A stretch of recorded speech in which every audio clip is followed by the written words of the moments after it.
of Congressman Okay, I will give the Gonzales. floor to Chairman Okay, Caraps. Congressman Paduano, you are recognized. Chairman, anyway, naunahan lang ako ni Chairman Akop. Kasi, General Wilkins, eto, last warning ko sa iyo, sa nangyari, you're lying. Oh, gusto mo i-cite ko na?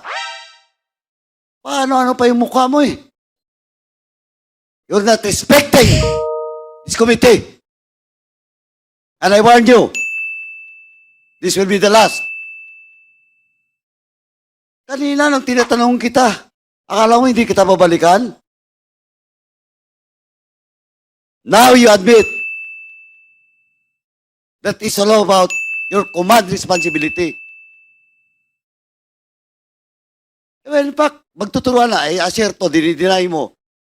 Of course, your words against the words of aserto. Now, eto si Jed. Did you really interrogate personally, Jed Hilapel? Yun nga, Mr. Chair, hindi ko kasi maalala na nakinausap ko siya. Basta ang alam ko, nasa opisina siya, Mr. Chair. Ayun And yung I problema. don't lie, Mr. Chair. You're not lying, you lie! Just a few minutes ago. Sa harap ko. Sinabi mo na delegated, that authority was delegated to your personnel. Yes, Mr. Chair. Nung tinanong ka ni Chairman Akop, inamin mo. Question of command responsibility.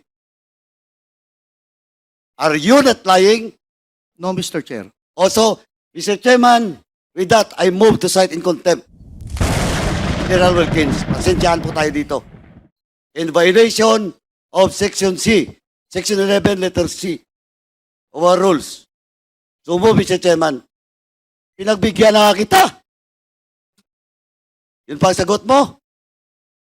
There is a motion to cite in contempt General Wilkins Villanueva for violating Section 11, paragraph C, refusal to answer relevant questions from the committee. This was duly seconded. And do I hear any objection? Hearing none, the motion is approved.